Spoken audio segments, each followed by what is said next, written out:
이따가 우리 한번 통성으로 기도할 텐데요. 방송실에서는 어제 만들었던 그 마지막 기도 제목 거기에 우리 이름 하나 더 넣어주실 텐데, 우리 학생 가운데 박강진 우리 학생 하나 더 넣어주시고요. 이따가 마지막에 우리 통성으로 기도할 때에 우리 환자들의 이름과 우리 학생들의 이름 놓고 한번 통성으로 기도하겠습니다. 자, 오늘 말씀을 우리가 같이 묵상하는데 한번 되새김질하고 넘어갈까요? 요한계시록도 복음이다. 우리 한번 따라합시다. 요한계시록도 복음이다. 예, 그러니까 요한계시록이 복음서로 우리가 받아들여야 돼요. 복음은 하나님의 백성에게 약속의 말씀이고 승리의 확신이고요, 그죠? 위로와 격려의 말씀입니다. 지금 우리는 반복되어지는 이 요한계시록을 통해서 영적 싸움의 부분을 같이 공부하고 있죠. 그래서 일곱 인, 일곱 나팔, 일곱 대접, 그래서 7번씩 반복하는 거죠, 그죠? 이렇게 해서 첫 번째부터 7번째까지, 그러니까 7번씩 반복되어지고 첫 번째, 두 번째, 세 번째 이렇게 해서 이렇게 반복되어지는, 그러니까 계속해서 영적 싸움에 대한 부분을 지금 반복해서 가르쳐주고 있다. 그런데 이제 오늘 우리가 보는 부분이 7대접 가운데에서도 7번째 이 상황이 벌어지고 있는 마지막 부분이라는 것 우리가 알 수가 있어야 될 겁니다. 그래서 오늘 여러분들에게 이 영적 전쟁에서 낙심하지 말라고 사단은 무너진다라는 이야기를 드리려고 해요. 그래서 무너지는 사단이라고 하는 제목으로 같이 말씀을 나누려고 그러는데요. 7번째 대접을 우리가 볼 때에 뭐라 그러는가 하면 바벨론의 최후라고 얘기를 했어요. 바벨론의 최후. 다른 말로 말하면 바벨론은 곧 누구라 그랬죠? 음녀의 최후, 더 나아가서 사단의 최후. 세상적인 사고, 세상적 관점의 마지막, 이것이 바로 바벨론의 최후라는 말을 했다 그랬어요. 그래서 이런 것들에서부터 떠나는 걸 갖다가 뭐라 그래요? 출애굽 이렇게 얘기를 했던 거죠. 그래서 본토 친척 아비집을 떠나 내가 네게 지시할 땅으로 가라라고 말했을 때에도 본토 친척 아비집은 바로 이런 세상적인 관점과 사단적인 속성으로부터 떠나서 하나님의 관점으로 가는 길, 이 과정이 아주 긴 여행인 것을 우리가 알 수가 있습니다. 그렇죠? 자, 그런데 17장은 역시 바벨론이 무너진다 그랬고 그 배후에 있는 사단의 세력이 무너진다 그랬어요. 그래서 어떻게 일어나냐? 사단이 멸망으로 일어나는 거죠. 사단의 세력이 뿌리째 뽑혀지는 거예요. 텃밭의 잡초를 제거하려고 그러면 잎사귀만 뜯어내면 소용없어요. 뿌리째 뽑아야만 반드시 그 세력이 사라지는 거죠. 나 중심의 사상, 그냥 세속적인 가치관, 사단적인 속성, 그 사상, 그 철학, 그 영향, 이것을 제거하려고 그러면 뭐 해요? 뿌리째 뽑아야 된다라는 거죠. 그 뿌리가 사단이다 이렇게 얘기를 했어요. 사단이 제거되면 되는데 이 사단이 하나의 어떤 형체, 풀같이, 풀뿌리같이 되어 있는 하나의 존재가 아니라 이게 뭐예요? 영적인 세력이라고요. 영적인 세력. 그리고 이게 뭐예요? 이 세상을 장악하고 있는 영향력, 이 세상을 장악하고 있는 가치관. 그래서 이게 쉽게 뽑히질 않는 거예요. 그 그림을 성경 속에서 여러 번 반복해서 그려주는데 그걸 갖다 뭐라 그래요? 출애굽하는 과정 속에 40년 동안 그 일어나는 옛사람들의 속성들을 심판하고 벌하는 모습으로 그려주고, 그런가 하면 또 하나는 이제 약속의 땅 가나안에 들어갔을 때에 그 가나안에 들어가면 진멸해라 이렇게 얘기를 하죠. 거기다 하나도 남겨놓지 마라. 어린아이에서부터 할아버지 할머니까지 짐승까지 하나도 남기지 마라. 하나님 잔인하신 분이 돼서 그렇게 말하는 게 아니고 그게 바로 이 속성이기 때문에 이걸 하나도 가지고 있으면 안 돼요. 우리가 천국에 들어갈 땐 이 속성을 가지고 들어가면 천국이 천국 되지 못해요. 그래서 그걸 다 버리고 오직 하나님의 관점, 하나님과 같이 그래서 하나님의 관점을 가지고 살려고 그러면 어떻게 되죠? 내가 비워지고, 그래요. 이렇게 유리그릇처럼 나는 비워지고 내 안에 하나님이 들어와서 그분의 눈으로 보고 그분의 생각으로 생각하는 걸 갖다가 바로 거듭남이라 그러고 성령의 충만함이라고 말하는 거예요. 그래서 하나님의 가치관, 하나님의 관점을 우리가 가지고 살아갈 수 있어야 된다 그랬어요. 그 방법이 뭐예요? 여러분, 사람 같으면 한 사람, 여기 우리 기도하신 원권사님 붙잡아내라 그러면 이제 붙잡아내면 끝이죠, 그죠? 그런데 이 안에 연기가 가득 찼어요.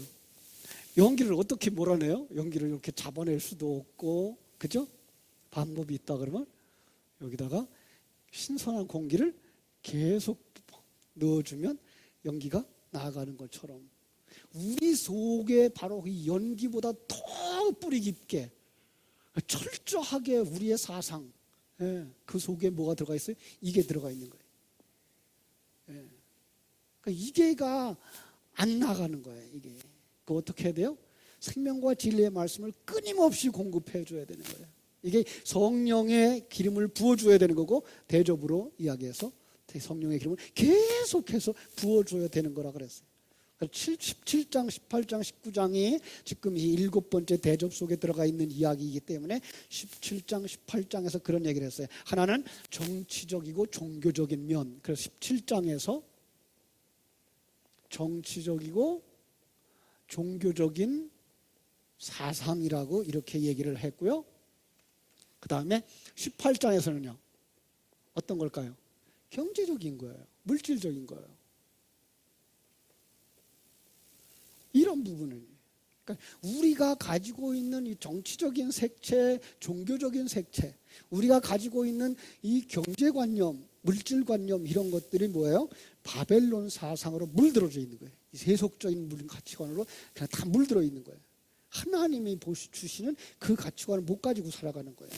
그래서 이것들이 다 벗겨버리려면 어떻게 돼요? 하나님의 관점, 하나님의 관점에 그 성령의 기름을 계속 불어넣어 주어야만 이것이 세속적인 것이 이제 사라져가고 거기에 하나님의 관점으로 가득 차게 되는 거죠. 그걸 뭐예요? 성령의 충만함이라고 말하고 그걸 갖다가 새 사람이라고 말하는 거죠. 그렇죠? 그래서 17장에서 이 음료에 대해서 얘기를 했어요. 17장에서 음료. 어떤 게 음료라고 그랬어요? 5절 말씀 제가 볼게요. 그의 이마에 이름이 기록되었으니 비밀이라 큰 바벨론이라 땅의 음료들과 가증한 것들이 엄이라 하였더라. 예. 구약적 측면에서 음료는 아주 쉽게 우리가 이야기하면 뭐예요? 하나님을 사랑하고 하나님과 짝해야 될 사람이 하나님을 사랑하지 아니하고 세상을 사랑하는 자. 예. 아주 여기 이렇게 그려보자고요, 그림을. 자, 하나님이 사람을 만드셨어요. 하나님이 사람을 만드셨어요. 그런데 이 하나님의 사람은 누구와 짝해야 되는 거예요? 하나님과 함께. 그래서 하나님의 신부가 되어줘야 사랑받는 신부인데 이 사람이 누구랑 손잡아요? 이쪽이랑 손잡는 거예요. 그래서 사단적인 속성이 뭐예요? 너 왕해. 네가 주인해. 이렇게 하면 주죠. 그죠? 네가 주인해. 네가 왕해. 그거예요. 그 좋다는 거예요. 그 세상적인 것, 잘난 것, 예. 그걸 얘기를 계속하니까 그와 손을 잡은 거죠. 이게 뭐예요? 음행한 거. 이게 호세아서에서 바로 고멜과 같은 여자라고 이야기를 했던 이유가 여기에 있는 거죠. 그죠? 우리가 그랬다는 거예요. 이게 사단 타락의 모습이고요. 이게 이 세상을 살아가는 인간의 모습이라고 성경은 이야기를 하고 있는 거예요. 그렇죠? 자, 그래서 지난주에 아주 무서운 경고를 했어요. 우리가 예배당 안에 들어와 있지만 하나님을 사랑하겠노라고 말은 하지만 우리가 아직도 세상적인 가치관을 가지고 세상적인 관점을 가지고 살아가면 그 사람이 뭐 할 수 있다고요? 예, 그가 바로 하나님을 떠난 자가 된다는 거예요. 예배당 안에 들어와 있는데 그가 하나님과 짝하지 못하고 이 세속적인 것들과 세상적인 어떤 가치관을 가지고 세상에서 잘 되는 걸 요구하고 살아간다면 그는 음녀라는 거예요. 그걸 또 다른 말로 말해서 바벨론이라고도 말하는 거예요. 바벨론 정신이 바로 여기에 있기 때문에 그런 거죠. 그죠? 그래서 요한일서 2장 15절로 17절에서 뭐라 그랬어요? 세상이나 세상에 있는 것들을 사랑하지 마라. 누구든지 세상을 사랑하면 아버지의 사랑이 그 속에 있지 아니하다 그랬어요. 자, 그런데 그들이 붉은색으로 등장을 해요. 자, 지난주에 말씀했어요. 붉은색. 우리는 붉은색 그러면 무슨 색이나 뭐가 생각나죠? 붉은색. 예수의 십자가, 예수님의 보혈. 그죠? 그런데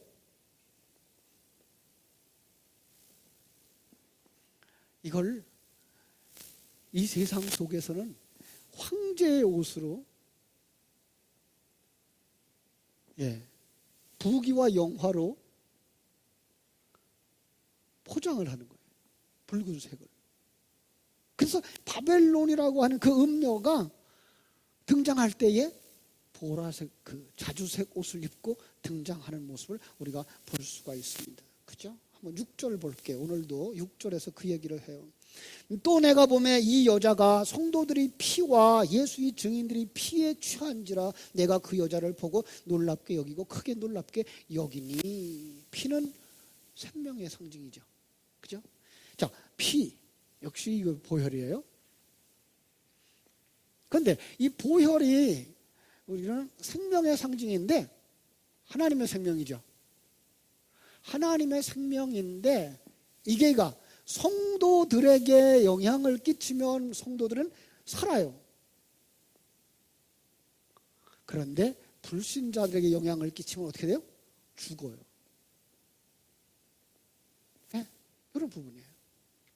그냥 성도들에게 이 생명이 들어가면 우리는 분명히 더 이 사실을 하나님을 이걸 벗어버리고 이쪽에서부터 벗어버리면서 하나님과 하나 되어지는 삶으로 가는데, 그런데 불신자들은 여기서 더 악해지는 거예요. 더 강해지는 거예요. 예, 이쪽으로. 마치 바로에게 성령의 역사가 일어나니까 어떻게 해요? 이스라엘 백성들은 거기서부터 떠날 준비를 하는 데 비해서 그들을 괴롭히는 자로 더 강하게 등장하고 있는 모습을 우리가 보게 되는 거죠. 그죠? 그래서 뭐라 그랬어요? 6절 한번 마지막에 보세요. 예수의 증인들의 피에 취한지라 내가 여자를 보고 놀랍게 여기고 크게 놀랍게 여긴다 그랬어요. 여기 놀랍다라는 말, 따오마라는 말은 놀랄만한 일, 불가사의한 일, 기적이란 뜻이에요. 그랬더니 7절 천사가 이렇게 말하죠. 왜 놀랍게 여기느냐? 내가 여자와 그가 탄 7머리와 10뿔 가진 짐승의 비밀을 내게 가르쳐 줄게. 그리고 8절 얘기해요. 네가 본 짐승은 전에 있었다가 지금은 없으나 장차 무적행으로부터 올라와 멸망으로 들어갈 자니, 잘 보세요.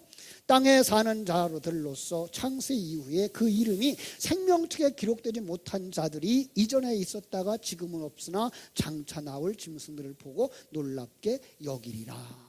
7머리 10뿔. 그거 복잡하게 생각하지 말라 그랬어요. 7이라는 숫자, 여기서는 어떤 숫자예요? 완전한 숫자예요. 머리가 누구예요? 왕이에요. 그러니까 이 세상의 왕으로서 세력을 가진 자, 온전한 세력을 가진 자, 사단이에요. 10뿔. 뿔이 뭐예요? 능력. 그런데 그 10이라는 숫자도 어떤 숫자예요? 완전한 숫자예요. 이 세상적 완전. 그래서 그가 모든 세력을 다 가진 자로 등장을 하는 거죠. 그렇죠? 그러니까 이게 어디에 있어요? 성도들 속에 있어요. 우리가 어떻게 되는 거예요? 우리가 이들에게 완전히 사로잡혀 있는 그런 존재인 거죠. 그렇죠? 자, 9절로 10절. 그래서 어떻게 됐죠? 지혜 있는 뜻이 여기 있으니 그 7머리는 여자가 앉은 7산이요. 자, 또 7왕이라 5은 망하였고 하나는 있고 다른 하나는 아직 이르지 아니하였고 이르면 반드시 잠시 동안 머무르리라. 자, 일곱 왕, 그걸 어떤 사람들은 또 뭐 바로냐, 또 어떤 뭐 이 세상의 어떤 사람이냐라고 이야기하는데 그러지 아니하고요. 예, 더 나아가서는 뭐 그것이 어떤 나라냐라고 말하는데 그렇지 않아요. 그건 다 우리 속에 있는 거예요. 일곱. 어떻게 일곱으로 다 나타났죠? 일곱이라는 숫자가 앞에 처음 몇이 나와요? 다섯으로 등장하고 하나 등장하고 다른 하나 등장하고 있죠. 그러면 성경 속의 다섯은 어떤 숫자예요? 율법의 숫자죠. 그런데 율법이 어떻게 해요? 망했대요. 그렇죠? 어떻게 망해요? 망했다. 자, 언제 망했을까요? 예수의 십자가에서 진리를 선포하심으로 말미암아 율법은 폐위된 거예요. 율법의 기능은 생명이 들어오고 나면 더 이상 존재할 이유가 없어요. 그래서 그걸 갖다가 망했다라고 말하는 거예요. 자, 그런데 거기 또 망했는데 뭐가 또 있어요? 하나가 또 있어요. 그럼 그 하나는 뭐예요? 하나는 있고, 그래서 이게 현재형이에요. 하나는 있어요. 내가 시간과 공간 세계에 존재하는 동안 성도 속에 여전히 있는 존재, 옛사람이죠. 이건 옛사람이에요. 예. 그래서 이 옛사람은 언제까지 존재한다고요? 여러분과 내가 이 세상을 떠날 때까지. 그래서 항상 있어요. 내 곁에 항상 있어요. 그러면 다른 하나는요, 아직 이르지 아니했다. 아직 이르지 아니했다. 이르면 반드시 잠시 동안 머무르리라. 이르면이라는 단어를 보니까요, 이게 엘코마예요. 엘코마, 이거 뭐예요? 다시 나타나면, 다시 오면, 이런 뜻이에요. 그리고 조금, 그 잠시 동안이라고 하는 단어, 올리고스라는 단어는 조금이라는 단어고요, 간단히라는 단어고요, 약하다는 뜻이에요. 그리고 반드시. 그래서 머무르다라는 뜻, 계속해서 있다. 다 묶어 보니까요, 또 다른 하나는 어떤 기간 동안 나타날 필요가 있는데 아주 작고 약하지만 계속해서 나타나는 것, 이렇게 되어 있어요. 잘 보세요. 사단의 뿌리가 뽑혔어요. 율법이 기승을 부리고 고소하고 정죄하던 그 사단의 속성도 망했어요. 자, 근데 아직 남은 것이 하나 있어요. 내 안에 있는 옛사람. 우리 속에 옛사람의 습성은 이게 그렇게 안 없어져요. 바울 사도가 로마서 7장에서 오라 나는 곤고한 사람이로다, 누가 이 사망의 몸에서 나를 좀 건져내려 했던 이유가 바로 거기에 있었던 거거든요. 영원히 붙어 있는 거예요. 그래서 이스라엘 백성들의 광야 생활 40년 동안 계속해서 그들에게 드러난 게 뭐예요? 인간의 죄성. 그러니까 우리가 예배를 드리면서 우리가 봐야 되는 건 우리가 편안하다, 복받겠다라는 생각이 아니라 우리가 설교 말씀을 통해서 우리가 이게 내가 아직도 죄인이라구나, 이거 드러나는 거예요. 그러면 어디로 가야 돼요? 그걸 내려놓고 진리 가운데로 들어가야 되는 거죠. 그게 뭐예요? 회개. 근데 언제까지 그 회개는 계속해야 돼요? 내가 이 세상을 떠날 때까지. 그럼 여기 다시 나타나는 건 뭐예요? 다시 나타나는 건요, 다시 나타나는 거, 그것은요, 이런 것일 수 있어요. 요한계시록 20장 3절에서 볼 수 있거든요. 조금 이제 나중에 뒤에 가서 이제 그때 설명을 다 하겠습니다만은요, 무저갱에 던져졌고 잠그고 그 위에 인봉하여 천년이 차도록 다시는 만국을 미혹하지 못하게 하였는데 그 후에 반드시 잠깐 노일이라. 누가? 용, 옛뱀, 마귀, 사단이 천년 동안 결박을 당하여. 이거 잠깐 설명하면, 자, 사단이 여기서 용이라 그러고 뱀이라 그러니까 뭐 하면 잡을 수 있어요? 뭐가지 팍 잡으면 잡을 수 있어요? 역시 그것도 영적인 존재니까 그렇게 그 쇠사슬 갖다 묶을 수 있는 존재는 아니죠. 그럼 그거 어떻게 결박해요? 예수 그리스도가 생명으로 우리의 모든 죄를 사하심으로 말미암아 그가 고소할 거리를 잃어버린 것이 뭐 한 거예요? 그게 결박된 거예요. 더 이상 활동할 거리가 없어요. 그런데 잠시 놓인대요. 바로 우리가 살아가는 날 동안 하나님의 도구로, 하나님의 도구로 사용되는 거예요. 그러니까 이 세 번째 등장한 이것은 사단의 역사인데, 사단이 어떻게 해요? 사단의 속성을 가진 그 세상적인 요 부분이고 세상의 관점인데, 세상의 사상인데, 이게 계속해서 우리를 시험하러 덤벼들어요. 시험하면요, 하나님의 백성은 그 시험을 통과해서 완성으로 가지만 불신자들은 어떻게 된다고요? 죽어요. 그럼 불신자들은 완성돼서 지옥으로 가는 모습으로 완성되는 거죠. 이게 누가 하는 일이에요? 사단이 하는 일이에요. 그들이 하는 일이에요. 그들이 지금 시간과 공간 세계 속에서 역사하는 모습이 바로 이런 거예요. 이렇게 율법을만 가지고, 이것만 가지고, 세상적 관점만 가지고 이 세상을 지배하고, 이 세상 속에서 경쟁 구조를 가지고 잘난 자 못난 자 만들고 사람들을 경쟁하게 만들어서 한 시간도 편안할 날이 없게 만드는데, 예수 그리스도의 십자가를 통해서 뭐해요? 넌 너야. 하나님이 너를 너대로 만든 거야. 이게 뭐예요? 자유한 거예요. 기쁜 거예요. 평안한 거예요. 감사가 있는 거예요. 여러분, 이게 성도였거든요. 그런데 그 감사는 언제만 그렇게 감사하고 편안해요? 예배 드릴 때만.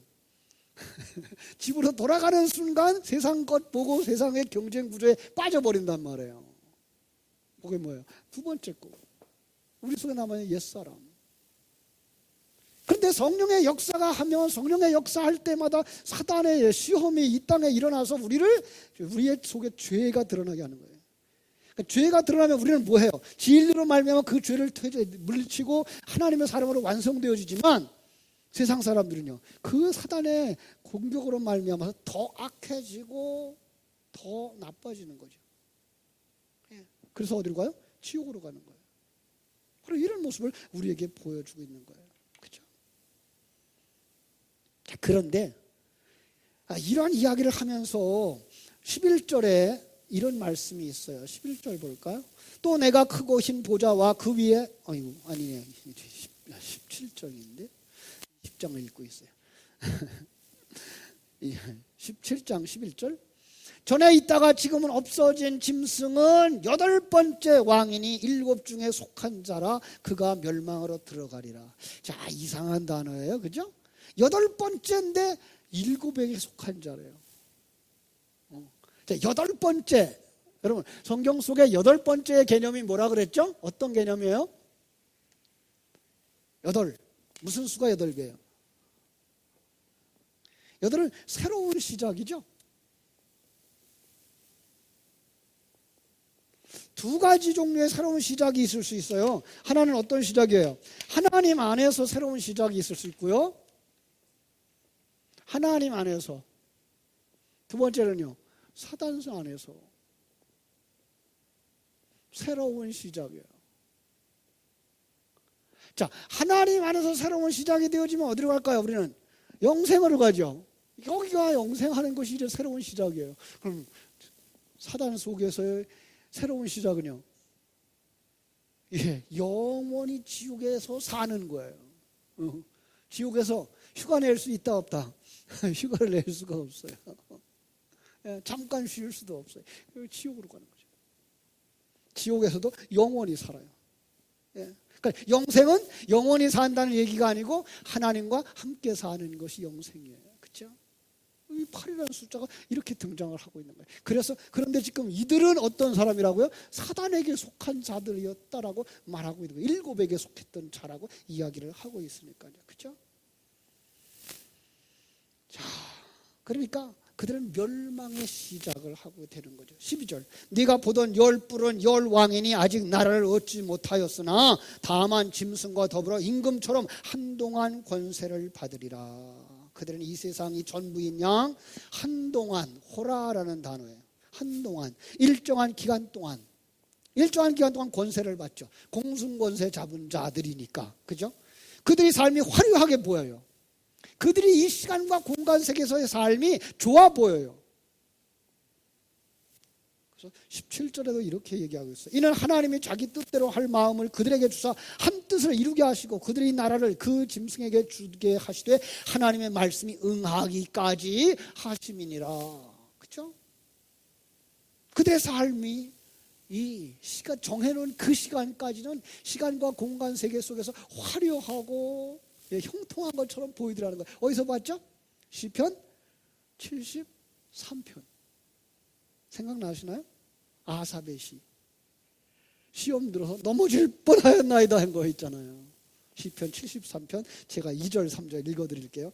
나는 거의 넘어질 뻔하였고 나의 걸음이 미끄러질 뻔하였으니 이는 내가 악인의 형통함을 보고 오만한 자를 질투하였음이니라. 여러분, 악인의 형통함, 이 세상에 보이는 것으로만 평가하고 그것이 부러우면 뭐 하는 거예요? 망하는 거예요. 그것이 부러우면 뭐 하는 거예요? 지는 거예요.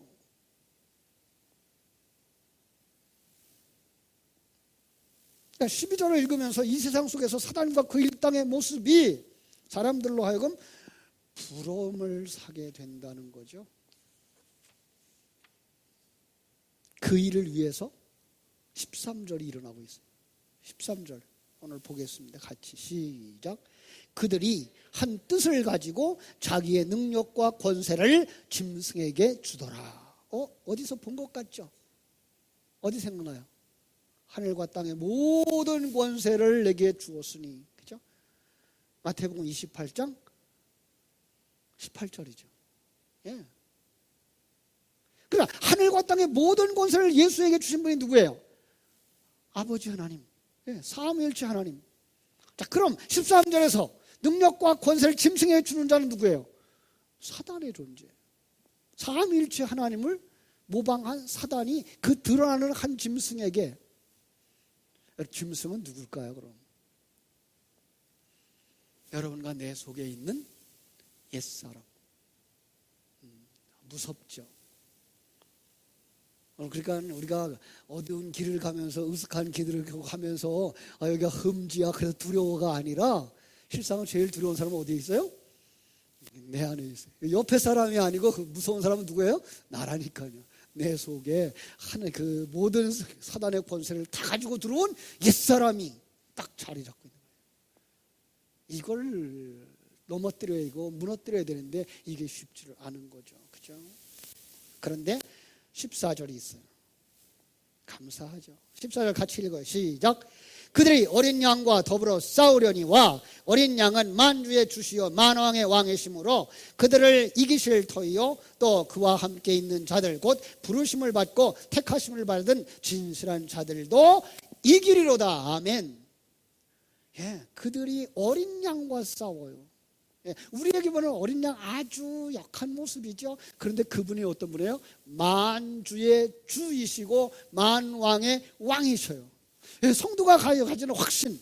그래서 부르심을 입은 자들을 우리가 뭐예요? 택하심을 받은 우리가 어떻게 해요? 이기는 거예요. 여러분, 사단이 아무리 강하고 그죠? 아무리 커다란 공룡의 모습으로 공격해 온다고 할지라도 우리는 결코 두려워할 이유가 없는 거예요. 왜요? 그를 이길 자가 우리 안에 있어요. 예, 그를 이길 자가 우리 안에 있어요.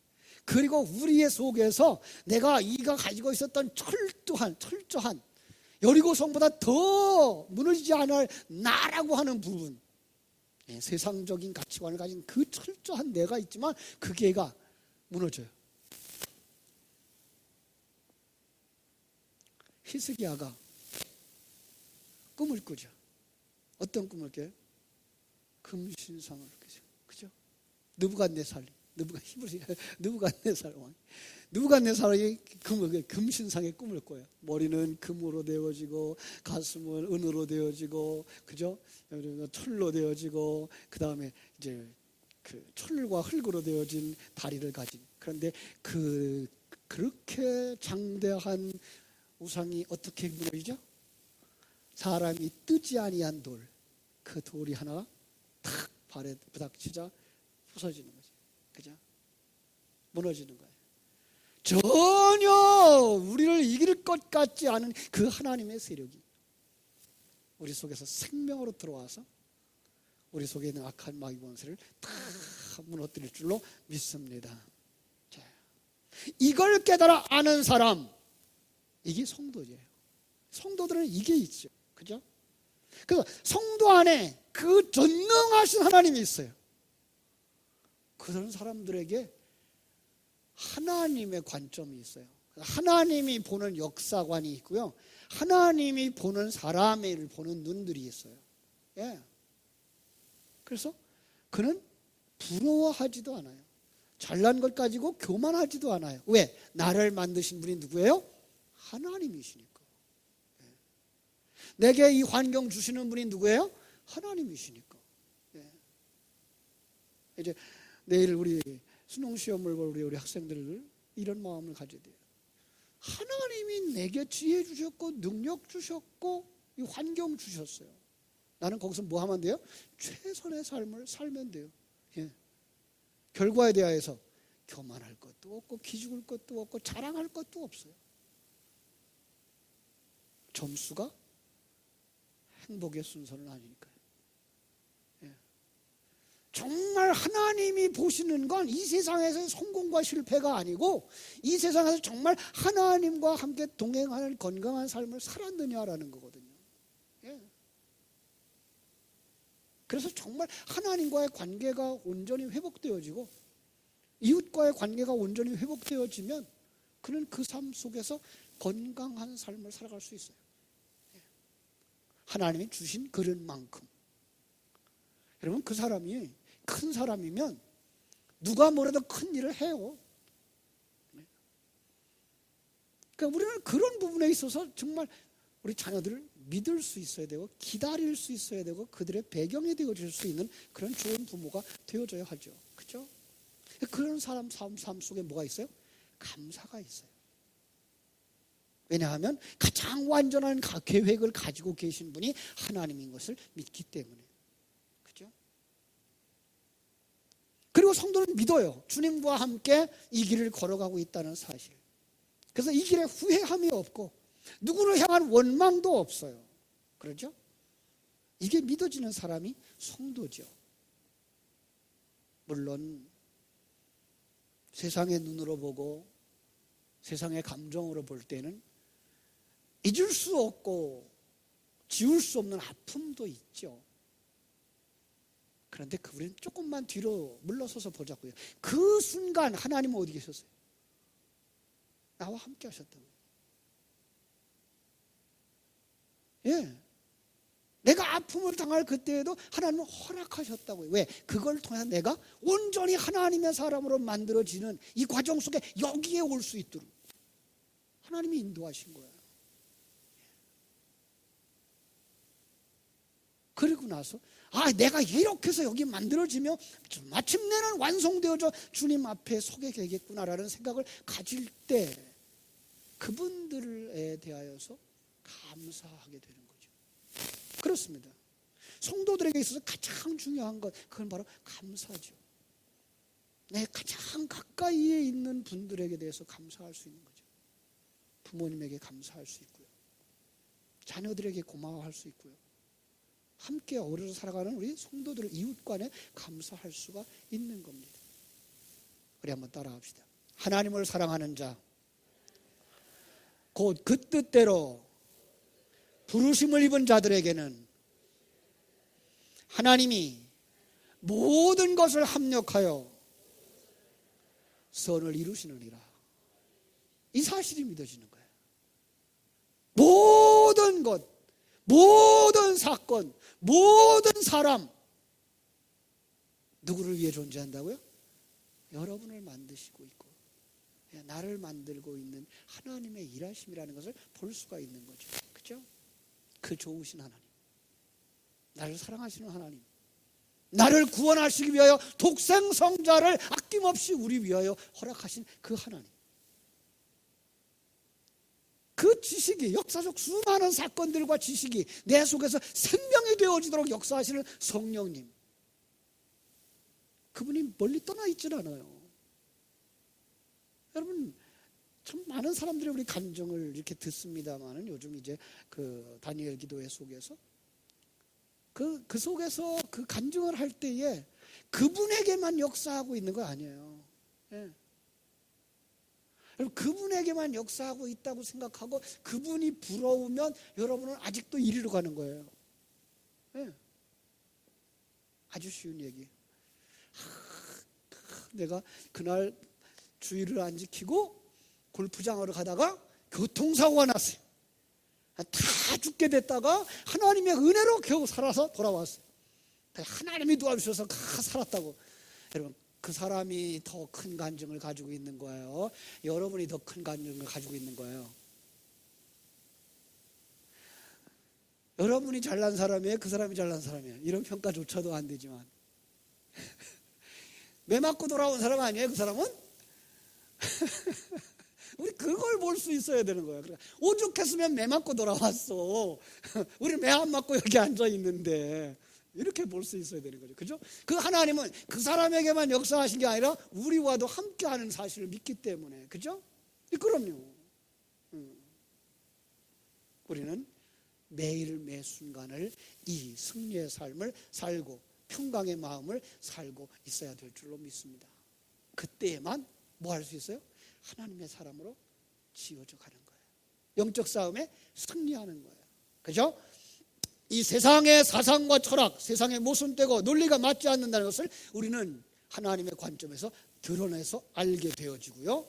그것 가지고서 우리는 승리하게 되는 거죠. 그래서 그 속에서 우리는 어떻게 살아야 돼요? 두려워하지 말아야 돼요. 하나님 주신 소망을 가지고 평강을 가지고 감사를 가지고 음료를 이기고 사단을 이기고 세상적인 가치관을 이기고 내 속에 있는 옛사람의 욕망을 이기고 하나님의 관점 속에서 승리하는 복된 여러분 되시기를 주님의 이름으로 축원합니다. 기도하겠습니다. 하나님 우리 아버지, 하나님의